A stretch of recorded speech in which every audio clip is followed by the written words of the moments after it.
Rabbi. Morning, folks. You know, you're on the Good morning and welcome to Worldwide Wisdom. We are covering the introduction to the Torah by one of the greatest minds of Jewish history. What we're about to experience is quite a fascinating experience. You know, the Torah, we've learned that Torah is so much more than a mere exploration of wisdom like any other wisdom. There was a fellow in our community when he turned 90. The guy was a neurologist, a very smart man. He loved wisdom. And he would go to all these wisdom seminars. He'd learn about all sorts of ideas. When he turned 90, he said, Rabbi, that's it. The rest of my days I'm dedicating to golf because what do I need the wisdom for? What am I going to do with it? And I said to him,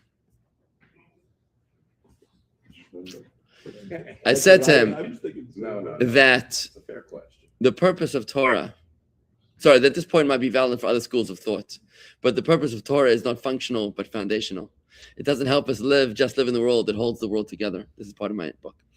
I gently explained to him that his questions made perfect sense in every other system of wisdom. Most knowledge is utilitarian. You study in order to build, to perform, or to produce. But Torah is not studied to be used, it is studied to be channeled. The purpose of Torah learning is not functionality, but intimacy, not productivity, but presence. Torah is the pipeline through which Hashem's wisdom descends into this world. When a Jew studies Torah, it is not information being acquired, it is divinity being invited. Golf may fill the afternoon, but Torah fills the atmosphere. One passes the time, the other pulls heaven into earth. One perfects the swing, the other sanctifies the space. And that is why Torah is never wasted, never outdated, and never irrelevant. Even when the hands grow weak and the schedule grows lighter, Torah learning grows more powerful, not less, because the older we get, the less we are asked to do, and the more we are needed simply to draw God into this world. In the final chapters of life, Torah is no longer about application, it's about attraction, not about what we accomplish with Torah, but what the Torah accomplishes through us. It's a hole-in-one. A hole-in-one. So this is my answer to him. You could have just told him what I always say. The Scots invented golf in order to aggravate Jews to death. The Scots. That's what it is. Well, if God didn't want man to golf, he wouldn't have created grass and sand. Water. So what I want to tell you is that the study of Torah is the most meaningful thing that we can possibly do as human beings. It is intimacy with the divine in a manner unlike any other union with the divine. There is no other way to be intimate with God as you can reach through Torah, and that is clearly, explicitly written in Tanya chapter 5. There is no other way to be intimate with God, to experience that oneness, that intimacy, that connection with Torah, with God, except the Torah wisdom. Why? And Tanya explains, because What about prayer. What's prayer? Prayer is you talking to God. Very nice. You talking to God. It's lovely. But when you learn Torah, then God and his wisdom are one. God and his wisdom are one. And when God's wisdom becomes enveloped in your brain in a way that you cannot differentiate between your brain and the wisdom, God and your brain are one. As opposed to you talking to God, very nice, sharing ideas. But God is now sharing his essence with you. It's like infusing his DNA into you. That is what Torah is. And now, in order for us to be able, it can be a little overwhelming studying Torah. When you look at Torah, it's like, where do I even begin? It's overwhelming. So that's why you need someone like Maimonides. What we're doing today. Maimonides is coming and he gets on board and he said, look, folks, let me introduce you to the Torah and let me tell you how to do Torah.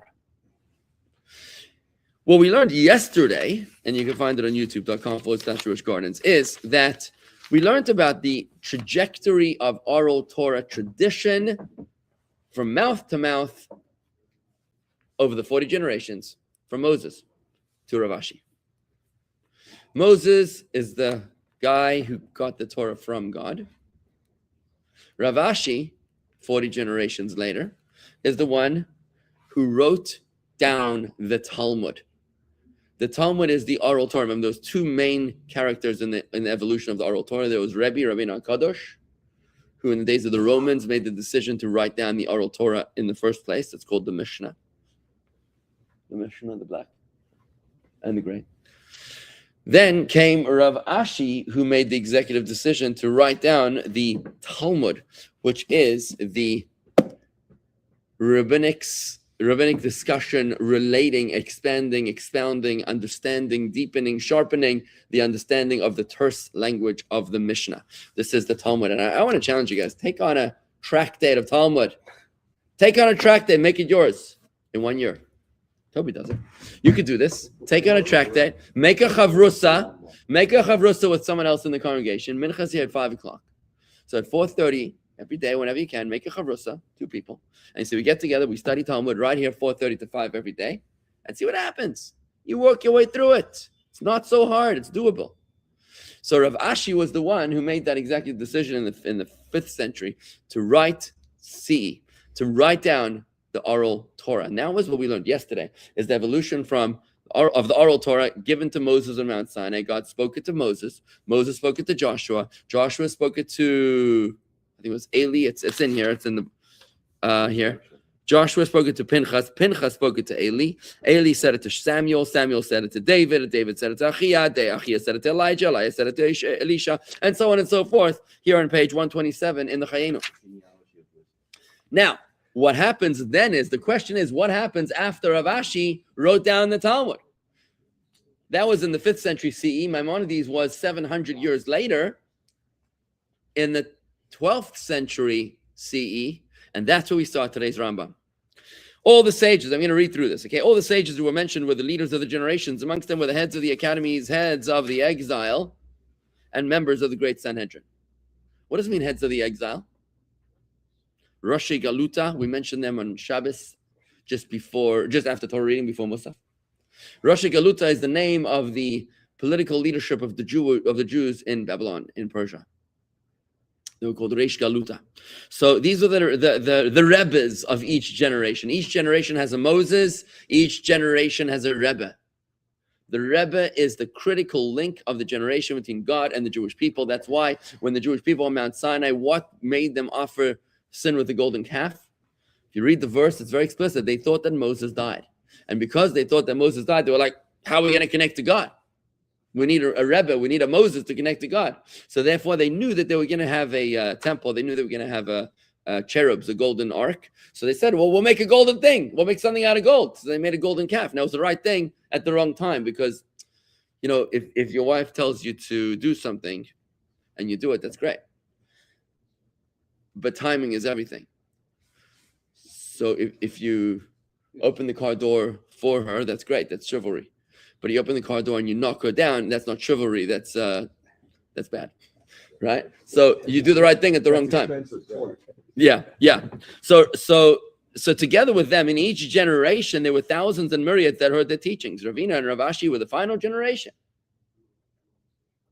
of the sages of the Talmud.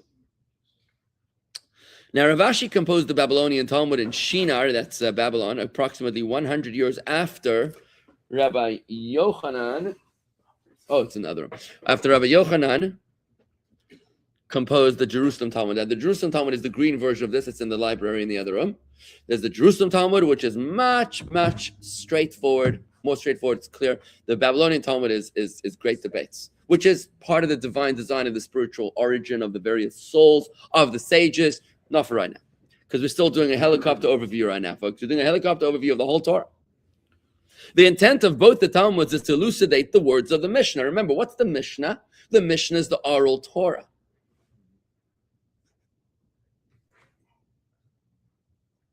Right, somebody says taking out the garbage is very nice. But if you take out the garbage during dinner, that would be inappropriate. She's trying to have a conversation with you, and you're like, oh, I gotta go. Take out the garbage. I mean, it's very nice to take out the garbage, but at the wrong time. Thank you, KPS. Good. Okay, so the Mishnah is the oral Torah, which is what God explained the written Torah with. The oral Torah was written down in the Mishnah and then written down further in the Talmud. To explain its deeper points, that's what the Talmud does, and to relate the new matters that were developed by each court from the era of Rabbeinu HaKodesh, of Rabbi, until the composition of the Talmud, from the entire body of Talmud, of knowledge stemming from the two Talmuds, the Tosefta, the Sifra, and the Sifri. We spoke about them yesterday. These were additional commentaries on the Mishnah. Can be derived the forbidden and the prohibited. Sorry, the forbidden and the permitted, the impure and the pure, the liable and those who are free of liability, the invalid and the valid, who as was received in tradition, one person from another in a chain extending back to Moses at Mount Sinai. In other words, if you learn the Mishnah and the Talmud and the two Talmuds and the Tosefta and the Sifri and the Sifra, you'll know everything you need to know. That's it. Nice and easy. Basically, it's, let's say, I don't know, it's a lot of bucks, right? Also, the sources mentioned above, I mean, this is just volume 20 out of 72 volumes here. Also, the sources mentioned above relate those matters which were decreed by the sages and prophets in each generation in order to build defense around the Torah. So they also added in the additional stringencies that were added with time. We were explicitly taught about this practice by Moses as implied in Leviticus, and you shall observe my precepts, which can be interpreted to mean make safeguards for my precepts. God is saying, don't just, you got to create a safeguard, a guardrail. If you've ever been to Victoria Falls, it's in Zimbabwe. It's like Niagara Falls, just non-commercialized. So when you go to Victoria Falls, it's unbelievable. They call it, the locals, they call it the smoke that thunders in their Zulu language, whatever language is over there. But you go to Victoria Falls, it's amazing. You can walk right over to the edge and peer down, and there is a sheer drop. I don't know how deep that is, but it ain't pretty. It's like Grand Canyon. Yeah, but there's no railings, nothing. I've never been to Grand Canyon. There are places where there are no railings. Same thing with Table Mountain. Table Mountain, when I went there with my kids and my family in Cape Town, I said to my kids, if this was in America, there'd be a lawyer sitting right here giving out business cards. I mean, you could literally walk over to the edge. But Grand Canyon has that too, which is amazing. Amazing, right? I imagine that Niagara is much more lawyered, right? The most spectacular is Iguazu Falls. Iguazu Falls, Venezuela? No, Venezuela. In between Brazil and Argentina. Brazil and Argentina. Iguazu, fantastic. Unbelievable. Amazing, good. So also, so you're supposed to make a guardrail to the Torah. You're not supposed to just have a sheer drop. You're supposed to have a guardrail like 20, 30 feet out. Similarly, it includes the customs and ordinances that were ordained or practiced in each generation according to the judgment of the governing court of that generation. So there were decrees that were added and there were customs that were added, right? It is forbidden to deviate from these decisions, as is implied by Deuteronomy. Do not deviate from the instructions that they will give you left or right. In other words, when the rabbis of your generation give you guidance, you're bound by that guidance. You shall not deviate from the guidance that they give you left or right. Now, this doesn't mean that some guy who decided to go to FedEx Kinko's and print themselves a certificate that says I'm a rabbi can now tell you what to do, right? This is, you didn't realize. So if you see a certificate that certifies Rabbi Jessica McDonald as the certifying rabbinic authority by the Zoological Association of Iguazu Falls, you'll know that this is a little suspect, right? Right? So it all depends. You see a kosher certification, you got to know that it's reliable. I'll give you an example. You walk into a restaurant, guy walks into a restaurant, he says, is this place kosher?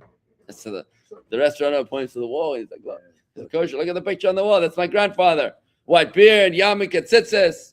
So the guy says, listen, if he was behind the counter and you were on the wall, I'd feel much more comfortable. Very good. You got to consider the source, folks. You got to know who you're talking to. So in the sages, the true God-fearing Torah sages of your generation are giving you guidance. You have to incorporate that. And that was what was incorporated into each generation of the Talmud. They incorporated not only the oral Torah received from Moses on Mount Sinai, but also the derived oral Torah by divine exegesis, the 13 principles of hermeneutics. It's extraction. It's like extracting certain laws of how to extract. The sciences of interpretation, of interacting Torah. So there's received oral Torah, there's derived oral Torah. Then there is decreed oral Torah by the sages of each generation. And then there are customs. It also includes marvelous judgments and laws, which were not received from Moses, but rather were derived, that's what we just said, derived by the courts of the latter generations based on the principles of biblical exegesis. The elders of those generations made these decisions and concluded that this was the law by consensus. Rav Ashi included in the Talmud this entire body of knowledge, stemming from the era of Moses, our teacher, until his own era. 40 generations incorporated. That's an amazing achievement in the Talmud. What they put together here is unbelievable. In our generation, Art Scroll Masorah translated the Talmud. They made it accessible. It's unreal. There are people that are able to learn the Talmud today. It's in English, folks. If you can read ABC, you can actually do this. You can actually read the Talmud. Just open it up and start. It's amazing. It's actually doable. The sages of the Mishnah also composed other texts to explain the words of Rabbeinu of the Torah. Rabbi Hoshea, the disciple of Rabbeinu Kodesh, composed an explanation of the book of Genesis. Rabbi Yishmael, this is again back to the 2nd century. Rabbi Yishmael composed an explanation beginning at these are the names, that's the book of Exodus, until the conclusion of the Torah. This is called the Mechilta. Rabbi Akiva also composed a Mechilta, which is a commentary. Other sages of the following generations composed other collections of the interpretations of verses called Medrashim. All of these works were composed before the Babylonian Talmud. So these are collections, these are notes of the oral traditions that the great sages of history put together. So if you work through all these works, you're going to get the whole Torah. Thus, Ravina, Rav Ashi, and their colleagues in the 5th century represent the final era of the great sages of Israel who transmitted the oral law. They passed decrees, ordained precepts, and put into effect customs. These decrees, ordinances, and customs spread out amongst the entire Jewish people in all the places where they lived. After the court of Rav Ashi composed the Talmud and completed it in the time of his son Mar bar Rav Ashi, the Jewish people became further dispersed throughout all the lands. It was just in time because we were just about to be the Romans. In the 5th century. In the 5th century, anti-Semitism escalated. Jews had to flee, and now they had a book to take with them, so they didn't have to worry about memorizing everything. They had books. It wasn't just the flight, sorry. It was also the Vandals and the Teutonic tribes that come in. Because Rome was conquered in the 5th century, right? So the Vandals, the sacking of Rome, right? Right. So this was the Romans. Think about it. The Romans, as cruel as they were, they were very good for developing infrastructure, like roads. They were engineers, aqueducts. The problem was when the Vikings conquered the Romans. Who conquered the Romans? The Lombards and the Teutonics. Who the gangs? Whoever came in. The Germans. Right. When they conquered Rome, they neglected the infrastructure of the Romans, and that's why travel, communication was neglected. Christian Europe fell into the Dark Ages at that time, and that's why the Jews were not able to communicate with each other. So it's a good thing they had the books just in time. How did they? When was the Gutenberg printing press? No, that was 15th century. How did they? Handwritten. Like one person? No, they would have like 100 scribes in a room, and the guy was talking. They would all be writing. No copy machine? Old-fashioned Xerox machines. Yeah. Right, reaching the distance, and that's why it was such a crime when books were burned. 1450 Gutenberg. Yeah, reaching the distant extremes and far removed islands. Strife sprung up throughout the world, and the paths of travel became endangered by troops. Torah studies decreased, and the Jews ceased entering the yeshivas in the thousands and myriads, as was customary previously. Instead, individuals, the remnants whom God called, would gather in each city and country, occupy themselves in Torah study, and devote themselves to understanding the text of the sages and learning the path of judgment from them. So what would happen was, if you were a rabbi in a specific space, you were relied on by the entire region of Jews to be teaching Torah, because there wasn't really the ability to communicate with other places. Every court that was established after the conclusion of the Talmud, regardless of the country in which it was established, issued decrees, enacted ordinances, and established customs for the people of that country. They had no choice; they needed to, or those of several countries. These practices, however, were not accepted throughout the Jewish people because of the distance between their different settlements and the disruption of communication between them. I mean, think about it: a Jewish community out in Perpignan, on the border of Spain and France, issues a decree. Why would that have any bearing on the Jews of Fez, Morocco, or of Fustat in Egypt? Since each of these courts were considered to be individuals, and the High Court of 71 judges had been defunct, that's the Sanhedrin, for many years before the composition of the Talmud. People in one country could not be compelled to follow the practices of another country, nor is one court required to sanction decrees which another court had declared in its locale. Similarly, if one of the Gaonim interpreted the path of judgment in a certain way, while the court which arose afterward interpreted the proper approach to the matter in a different way, the opinion of the first need not be adhered to absolutely. Rather, whichever position appears to be correct, whether the first or the last, is accepted. So what happens now? These principles apply to the judgments, decrees, ordinances, and customs which were established after the conclusion of the Talmud. However, all the matters mentioned by the Babylonian Talmud are in fact incumbent on the entire Jewish people to follow. So whatever was until Rav Ashi Till the 40th generation from Moses was incumbent upon all Jews. But once they closed the Talmud, now Judaism became localized, which is where Maimonides is going to fill a huge gap. We must compel each and every city and each country to accept. Just switch over to the next day if you're on the app, right? We're in tomorrow's Rambam. We must compel each and every city and each country to accept all the customs that were put into practice by the sages of the Talmud. Remember, until the Talmud, everybody is obligated to pass decrees paralleling their decrees and to observe their ordinances, since all the matters in the Babylonian Talmud were accepted by the entire Jewish people. The Talmudic sages who established ordinances and decrees, put customs into practice, arrived at legal decisions, and taught the people concerning certain judgments representing the totality of the sages of Israel, or at least the majority of them. All the laws of the Talmud are binding to all Jews. They received the tradition regarding the fundamental aspects of the Torah in its entirety, generation after generation, in a chain beginning with Moses, our teacher, as we discussed, right? So everything in the Talmud is binding to all Jews. All the sages who arose after the conclusion of the Talmud and comprehended its wisdom and whose prowess gained them a reputation are called the Gaonim. The Gaonim is after the closing of the Talmud. Gaonim mean geniuses, right? All these Gaonim that arose in Eretz Israel, in Babylonia, in Spain, and in France, taught the approach of the Talmud, revealing its hidden secrets and explaining its points, since the Talmud's manner of expression is very deep. Furthermore, it is composed in Aramaic with a mixture of other tongues. This language was understood by the people of Babylonia in the era when the Talmud was composed. However, when they moved to the rest of Europe, to the Mediterranean basin, in other places, and even in Babylonia in the era of the Gaonim, a person cannot understand this language unless he has studied it. So we know now we have to study the Talmud in order to get to understand Torah. But now we're no longer speaking Aramaic. There was what happened was that there was things happened to us which seemed to be so evil, but really are part of the divine plan. There was the story of the 4 captives in the Ionian Sea. 4 Talmudic sages were traveling in the 10th century.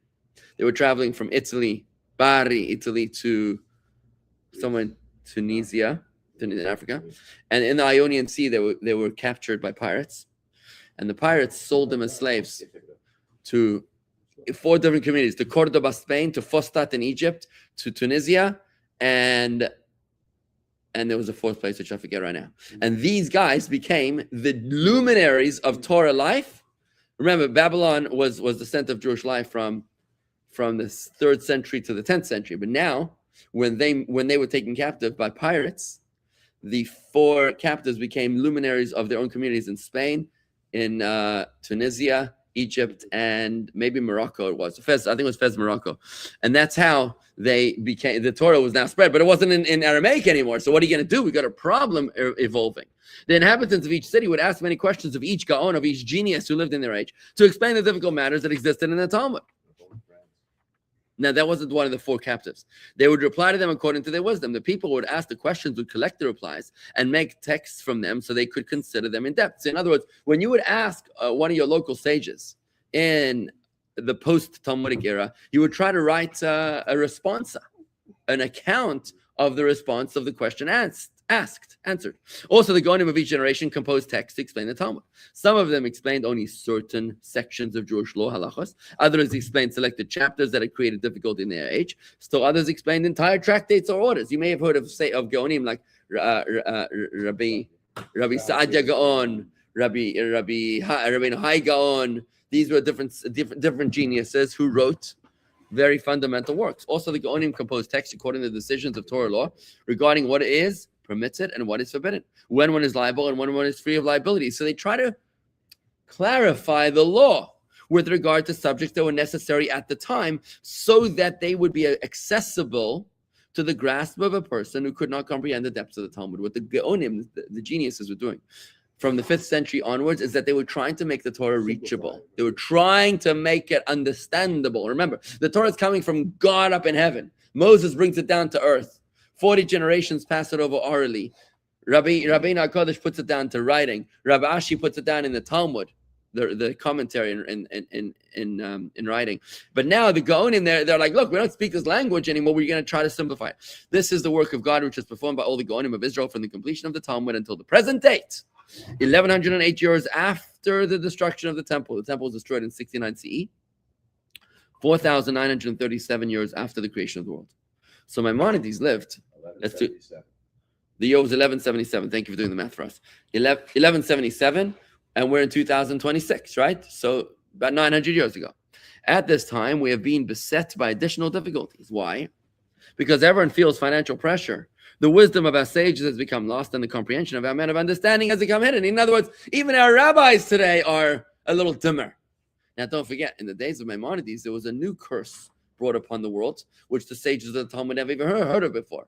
And that was the curse of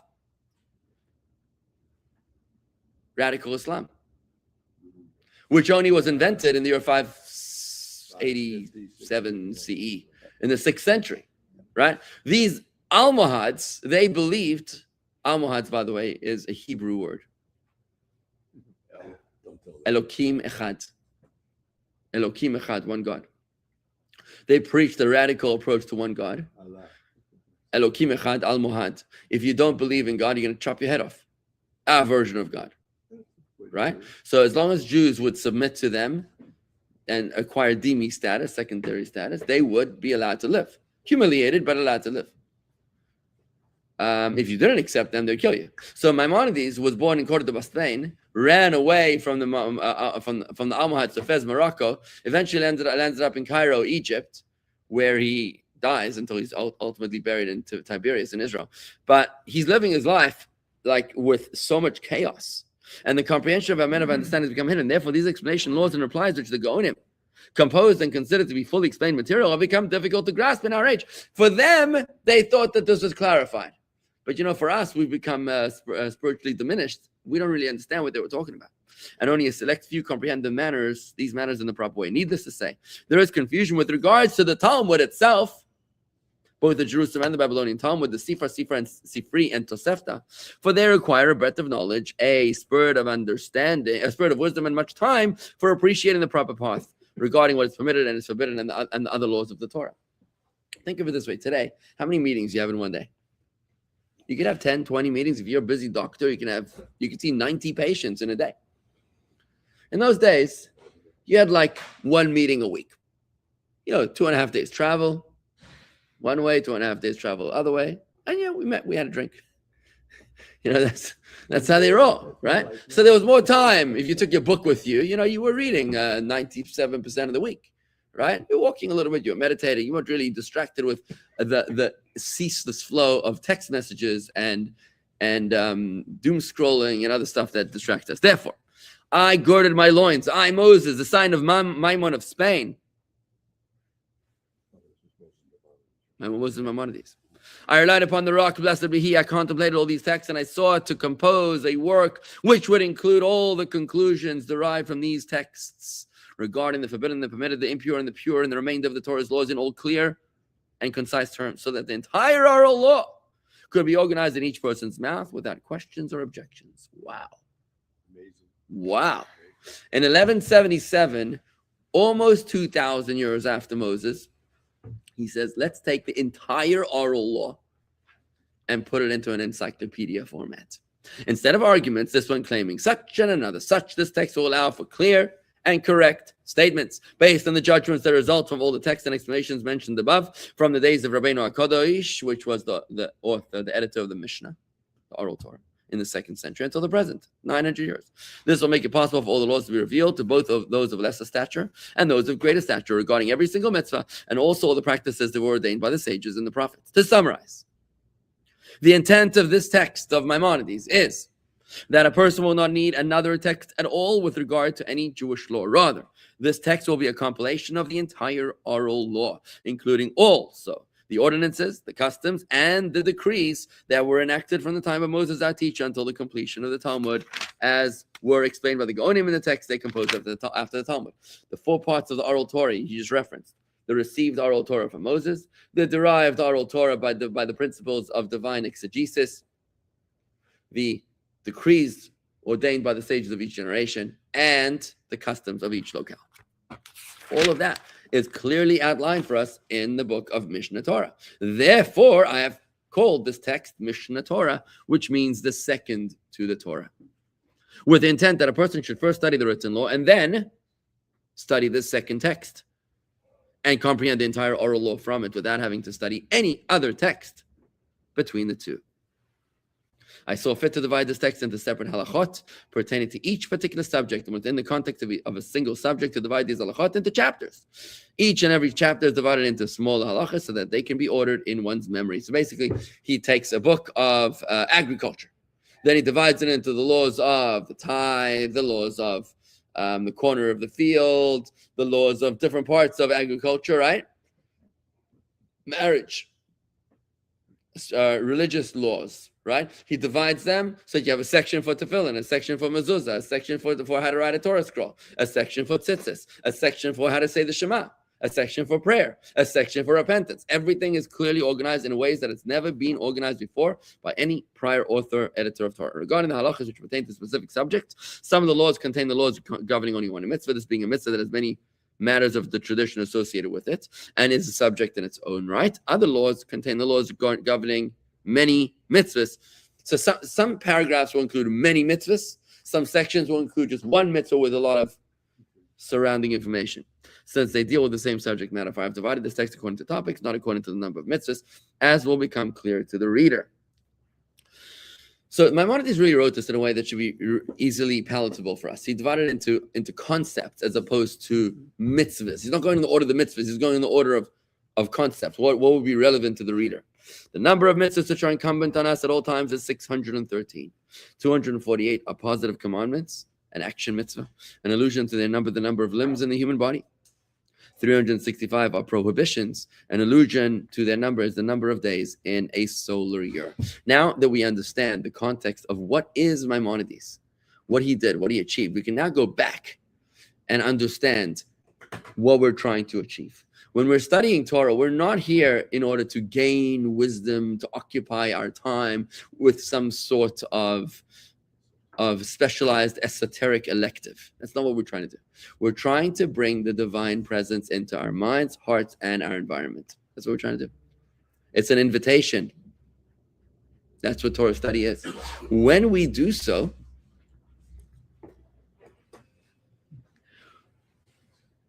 we need to study the totality of Torah. Because remember, God and his wisdom are one. So when we study the totality of Torah, not just one part of Torah, we're drawing the totality of godliness into this world. If you can even say such a thing, the totality of godliness. So when we do that, we've got to be able to study the entire Torah. Now you got two options to study the entire Torah. Either study all day and all night, all these books, or study one book. The Rebbe divided it up even further. The Rebbe said you could do it in one chapter a day. You just subscribe to this, guys. That's all it is. Just subscribe to chayenu.org. I'm going to put it on the screen so you can see it. Chayenu.org. CHAYENU.org. And they will mail it to you for a small fee. Mention my name. Yeah. They'll mail it to you and you can study the chapter then. Folks, I want to tell you, Yeah. it's $23 a month. I want to tell you this. $23 a month. I mean, seriously, you can barely buy coffee for that price. So now I want you to realize when you study the Maimonides, it's not that you're studying it because you have free time. I want you to study this as a religious passion. Where you say, just like I eat breakfast, I've made a commitment to eat breakfast every day. I make a commitment to study the daily chapter of Maimonides, because when you do that, you're ensuring that you are covering the entire Torah in the cycle of 3 years if you're doing one chapter a day, or the cycle of 1 year if you're doing 3 chapters a day. So I want you to realize that take it on. Don't do it because it's interesting. Don't do it because it's so profound and amazing and exciting and it's changing your life. Don't do it that way. Do it as a listener. Remember, when you pray, you're talking to God. When you're learning Torah, God is talking to you. Just take it in. Take it in and try to understand it. If you want, you can study it with my wife on YouTube. She does it at jewishgardens.com/Chana, CHANA. You can go to Chana's Daily Mitzvah. She summarized the whole thing in 1 year. It's beautiful. You can also do it on the app. Go to Chabad.org/Rambam. There's ways to do it there. Either way, folks, when you do this, remember what we said yesterday. When you study the Rambam every day, you won't have any debts. No financial debts. That's a promise from the Rebbe. That's a big deal. That's a big promise. That's a big promise. But I can tell you, I've seen miracles in this in my own life. Study the Rambam every day. Don't miss a day. Don't miss a day. Every day, you won't have debts. And the Rambam said, if you need a miracle, the Rebbe said, if you need a miracle, all you have to do is to study the daily Rambam, because Rambam is an acronym for Revois Meif Be'eretz Mitzrayim, to promote my miracles in the land of Egypt. The Rebbe said the study of Maimonides is directly associated with miracles in your life. You need a miracle? Study the Rambam. Yes, Steve? Yeah. You're looking for the answer. Is there a book that tells you where to look in the Talmud to find that answer? What's it? You studying Talmud, right? And you have a question. You have a question about Shabbos. So what's the You have problem? those books on the Talmud called Shabbos. Yeah. You have a specific question. Okay, instead of going through the entire book of Well, you're not going to find the answer in the Talmud. The Talmud is going to be is an ocean of wisdom. It's like looking for a needle in a haystack. You need to go through the latter codifiers that explain it. But is Sure, there a table of book- contents, he's asking. Is there a book that tells you where in the Talmud to look? There are books. There are index books on the Talmud. There are. I mean, there's even online. I think it's something called like Web Shas or something. But you can actually buy books today. People have made indexes of the Talmud. Go ahead. Would it be far fetched to say I could look that up on like AI and it would break it down? Not at all. It's not at all. On the contrary, AI is a great tool. Yeah. It's like a car. You have to look at AI like a car. You can't say that if I have a car, what do I need a wife for? No, the car makes your marriage much more. The car makes your marriage much more functional. But you can't say, well, I have a car, so I don't need a wife, right? In other words, I have a car, I have AI, so I don't need a rabbi. It doesn't work like that. The AI will give you a much more informed decision. It's kind of like a doctor. If you have AI, do you need a doctor? Yeah, you do need a doctor. You might be coming in more informed, and you might know which questions to ask, as opposed to coming in knowing nothing. You now know something, but you still need a rabbi to guide you, okay? Okay, guys, I'm going to end it over here. I hope you take on the project of Daily Maimonides. Let's make it happen. Let's make miracles happen. All right, guys, have a great day, and see you tomorrow.